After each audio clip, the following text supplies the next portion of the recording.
Apreciables hermanos y amigos, reciban un fraterno saludo de paz a vosotros. En esta oportunidad Dios me concede el privilegio de llegar hasta cada uno de sus hogares con la bendita y eterna palabra de nuestro Dios. Nuestro tema para hoy es: hablemos de nosotros. Pero antes de entrar en la meditación de este tema, quisiera que me acompañen. Vamos a orar a nuestro Dios. Bendito y eterno Padre Celestial, te damos las muchas gracias por tu amor tan sublime, por tu misericordia tan grande para con cada uno de nosotros, que nos das ese aliento de vida y nos coronas de favores y misericordias. Perdona, oh Padre, todas aquellas faltas que hayamos cometido. Limpia nuestro corazón de toda impureza y permita que podamos hallar gracia delante de sus ojos divinos. Le suplicamos, bendito Padre, que en esta hora que vamos a meditar en su santa palabra, usted nos llene de su Espíritu Santo, nos dirija y nos muestre el camino por el cual debemos andar. Bendice a cada uno de los oyentes y regálales también ese entendimiento, esa docilidad del corazón para poder hacer aquello que tú nos pides y también dejar de hacer aquello que tú nos prohíbes a través de tu palabra. Padre bendito, te pedimos que esa palabra sea como el rocío que desciende sobre la tierra y hace que toda la vegetación pueda estar creciendo y dando fruto. Así también, bendito Dios, que al recibir nosotros tu palabra podamos crecer, podamos llevar fruto para honra y gloria de tu nombre. Pues te lo pedimos en el nombre de nuestro Señor y Salvador Jesucristo. Amén. Hablemos de nosotros. Este es un tema que a muy pocos nos agrada, porque nos lleva a echar una mirada hacia nuestro ser interior. Nos lleva a examinarnos sin filtro alguno quiénes somos, cómo somos, qué hacemos y por qué lo hacemos. Es fácil, por el contrario, opinar sobre los demás, juzgarlos y condenarlos por sus acciones de una manera enérgica. Miremos en la Escritura un ejemplo. Vamos a ver el caso del rey David, aquel hombre que era conforme al corazón de Dios, pero que en un momento de su vida, él también cayó en el pecado, y en una primera instancia él trató de ocultarlo a como diera lugar. Y un pecado lo llevó a cometer otro pecado.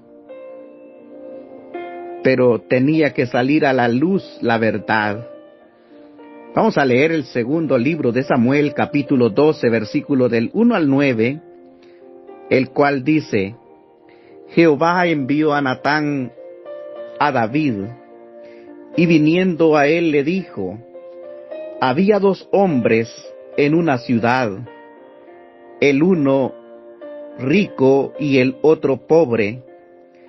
El rico tenía numerosas ovejas y vacas, pero el pobre no tenía más que una sola corderita, que él había comprado y criado, y que había crecido con él y con sus hijos juntamente, comiendo de su bocado y bebiendo de su vaso, y durmiendo en su seno, y la tenía como a una hija, Y viniendo uno de camino al hombre rico, éste no quiso tomar de sus ovejas y de sus vacas para guisar para el caminante que había venido a él, sino que tomó la oveja de aquel hombre pobre y la preparó para aquel que había venido a él.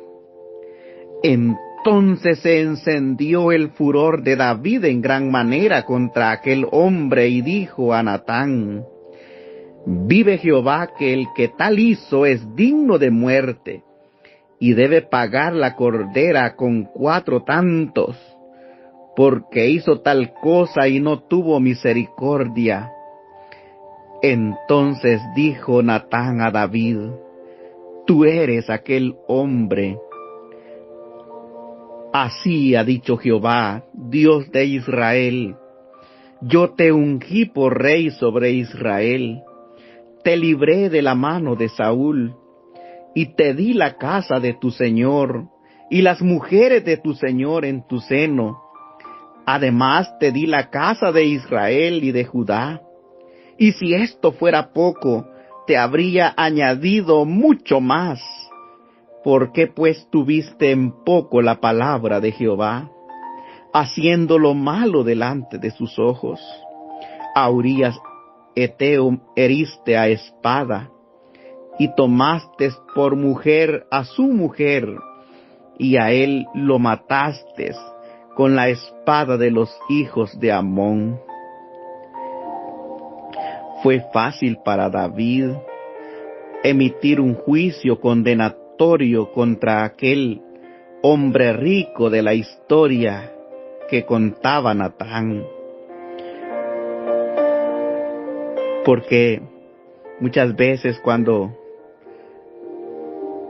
vemos una falta, vemos un pecado, y sobre todo implícitamente está la crueldad, la malicia, la injusticia, al igual que David se enardeció en su espíritu, se enojó profundamente.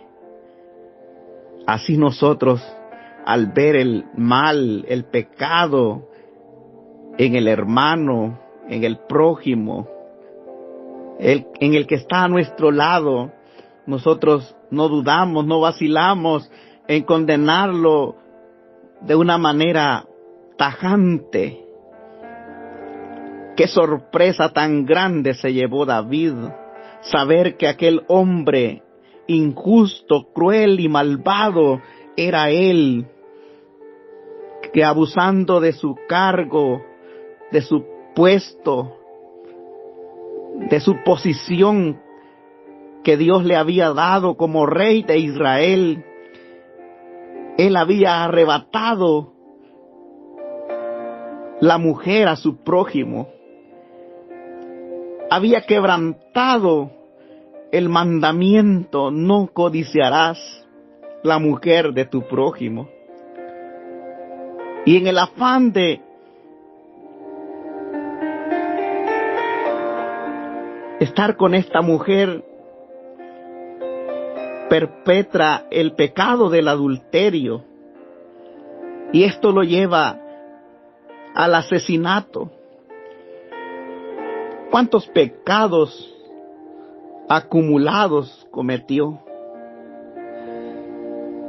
Y quiso ocultarlo. Por eso cuando el profeta de Dios le dice: tú eres aquel hombre, me imagino que el rostro de David se ha de haber puesto pálido.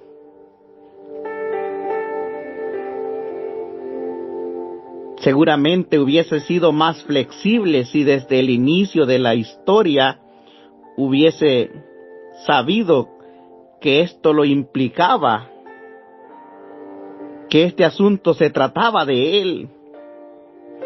Porque cuando se trata de nosotros, queremos que nos traten de otra manera, pero debemos de usar la misma regla que usamos para los demás.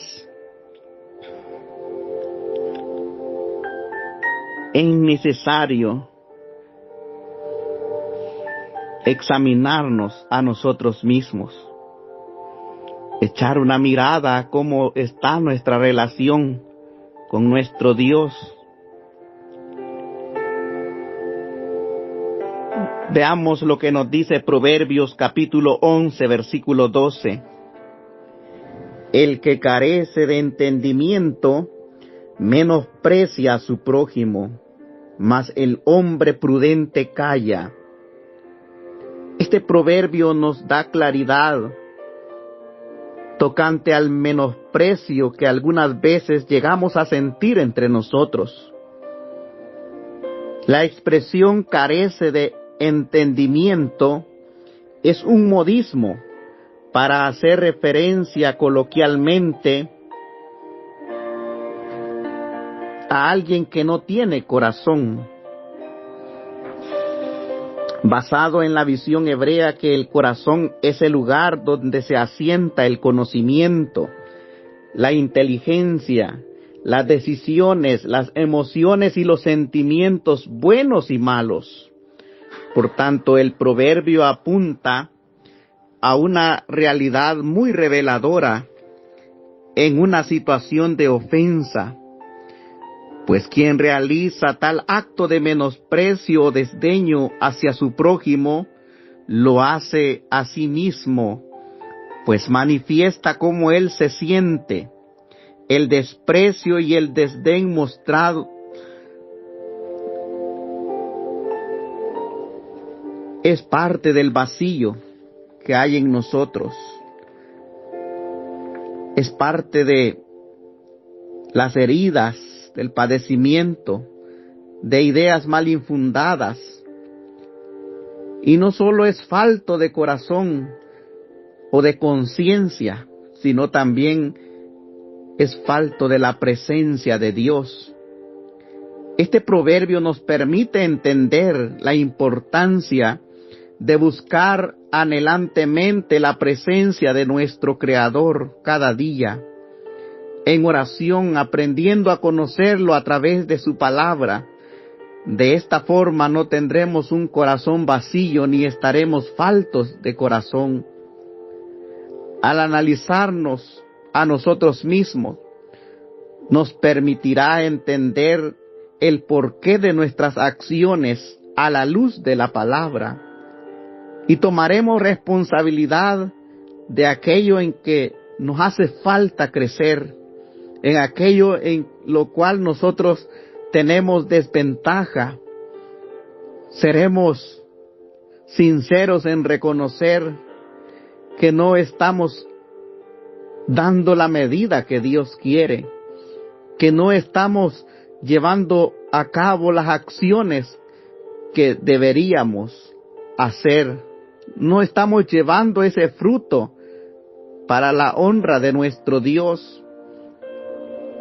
Cuando nosotros de una manera sincera buscamos a Dios, Él refleja lo que hay dentro de nosotros y nos hace entender por el camino que debemos andar. Nos enseña aquello que aún no ha sido transformado, aquellos pensamientos que aún no han sido regenerados. Él pone esa luz en nuestra vida. Y la luz lo que hace es mostrar el desorden, el vacío. Así como en Génesis 1 nos dice que en el principio creó Dios los cielos y la tierra estaba desordenada y vacía. Así muchas veces nosotros llevamos una vida desordenada, una vida carente de los principios morales y espirituales, una vida vacía. Y cuando de esta manera vivimos, de esta manera también juzgamos. De esta manera actuamos. Es necesario que al igual que aquel profeta Natán, haya alguien que nos muestre aquel pecado que ha permanecido en oculto, aquellos errores que no podemos verlos a simple vista, pero que ahí están, y que si estuvieran en otro, posiblemente los veríamos con facilidad y los dimensionaríamos de tal manera que llegaríamos quizás a condenarlos. Pero la luz lo que hace es dejar al descubierto el desorden, el vacío. El Señor dijo, sea la luz, y fue la luz. Y cuando fue la luz, se logró ver que había necesidad de ordenar, había necesidad de llenar aquella tierra. Cuando la luz de Dios llega a nuestra vida, nos muestra la necesidad que tenemos de Dios.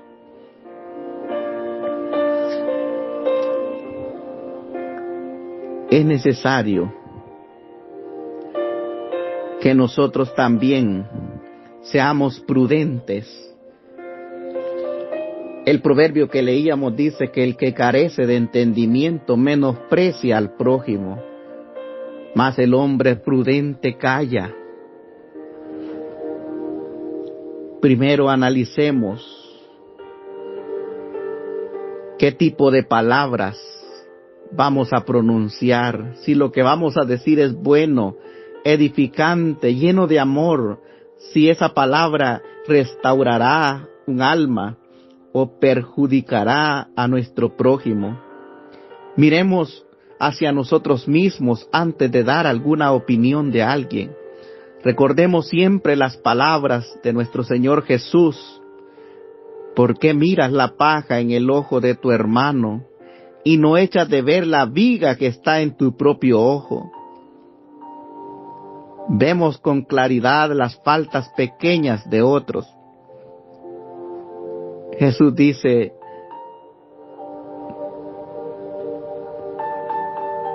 dimensionas en tu hermano una pequeña basurita que hay en su ojo, pero no ves lo grande de tu pecado, no ves esa gran viga que hay en tu ojo. ¿Cómo es posible que alguien pueda ver algo tan pequeño en otro y no sea capaz de ver a sí mismo sus errores? Eso lo podríamos catalogar como hipocresía. Debemos tener cuidado de no juzgar según la apariencia, no dejarnos llevar por lo que nuestros ojos ven. Se dice que a veces los griegos, cuando tenían un juicio que era muy importante y difícil, lo hacían a oscuras para que ni el juez ni el jurado pudieran ver a la persona que juzgaban, para no ser influenciados nada más que por los hechos del caso y no por la apariencia de las personas. Este es un principio que debemos de aprender, no dejarnos llevar por lo que ven nuestros ojos.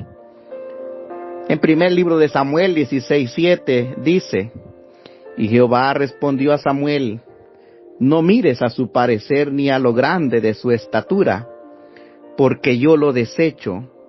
Porque Jehová no mira lo que el hombre mira, pues el hombre mira lo que está delante de sus ojos, pero Jehová mira el corazón. Nosotros estamos siempre viendo lo externo, miramos lo de otros. Cuando juzgamos siempre será parcial, pues no lo sabemos todo. No juzguemos a nadie hasta que hayamos estado en las mismas circunstancias o situación. Se dice de una comunidad que juzgaba a una niña embarazada, porque a tan temprana edad ya estaba esperando un bebé. Lo que esa comunidad no sabía es que esa niña había sido violada y estaba de esa manera sufriendo. Cuán fácil es emitir un juicio y condenar a las demás personas, criticarlas tajantemente, descalificar a los demás porque no son o no piensan como yo. No debemos faltarnos el respeto, porque Dios quiere que si nuestros labios van a abrirse, sean para bendecir y no para maldecir. Callar es una decisión sabia cuando no se tiene el conocimiento pleno de las cosas. Proverbios 10:19 dice que en las muchas palabras no falta el pecado, pero el que refrena sus labios es prudente. Tenemos que formar el hábito de que lo que digamos sea para edificación, sea de bendición, de aliento. Proverbios 4:24 nos dice: aparta de ti la perversidad de la boca, aleja de ti la iniquidad de los labios. Efesios 4:29 agrega: ninguna palabra corrompida salga de vuestra boca, sino la que sea buena para la necesaria edificación, a fin de dar gracia a los oyentes. Al hablar tenemos que tener en claro qué es lo que queremos comunicar y tratar de expresarlo lo más claramente posible, sin dobles sentidos y sin dar lugar a malas interpretaciones. En estados de nerviosismo o de furia, de enojo, no es conveniente ponernos a decir cosas.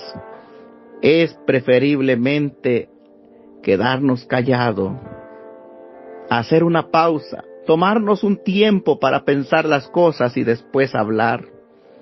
Y sobre todo, considerándonos a nosotros mismos. Salmo 19:12 en la Nueva Traducción Viviente dice: nadie parece darse cuenta de los errores que comete. Perdóname, Dios mío, los pecados que cometo sin darme cuenta. Aquellas cosas que hacemos y que aparentemente todo está bien, pero que hay cuando hemos hablado mal de nuestro prójimo, que hay cuando hemos dicho palabras hirientes, que hay cuando nuestra vida no refleja una verdadera conversión, sino que actuamos sin temor a nuestro Dios. Hablemos de nosotros, ese es nuestro título que nos ha ocupado en esta hora. ¿Cómo está nuestra relación con Dios? ¿Cómo estamos en nuestra relación con el prójimo? ¿Qué tanto muestro a Cristo en mi vida? ¿Vivo para su gloria? ¿Vivo para su alabanza? ¿Me estoy consagrando cada día? Pues la senda del justo es como la luz de la aurora, que va en aumento hasta que el día es perfecto. Voy por ese camino del crecimiento espiritual. He guardado mi corazón sobre toda cosa guardada. He guardado mis labios de no hablar mentira. He guardado mis pies de no correr presurosos al mal.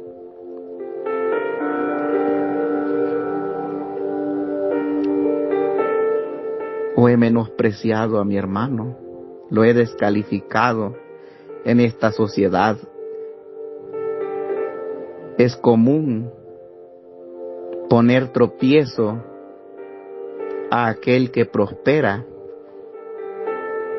a aquel que no me cae bien, descalificándolo, diciendo, yo lo haría mejor, o ese no sabe nada, ¿para qué lo ponen? La palabra de Dios dice, ¿y tú quién eres que juzgas al siervo ajeno? Si cae o se levanta para su Señor, cae o se levanta. No somos nadie para juzgar a los demás.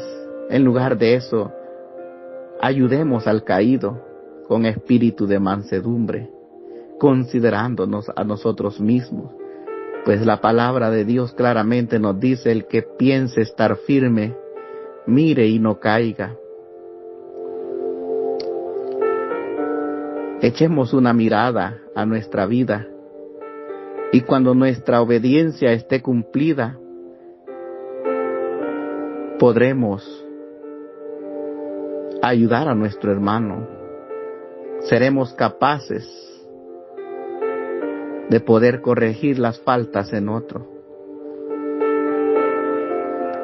De esta manera hemos abordado este tema de una manera breve y concisa, esperando que sea de bendición para cada uno de vosotros. Paz, estimados hermanos.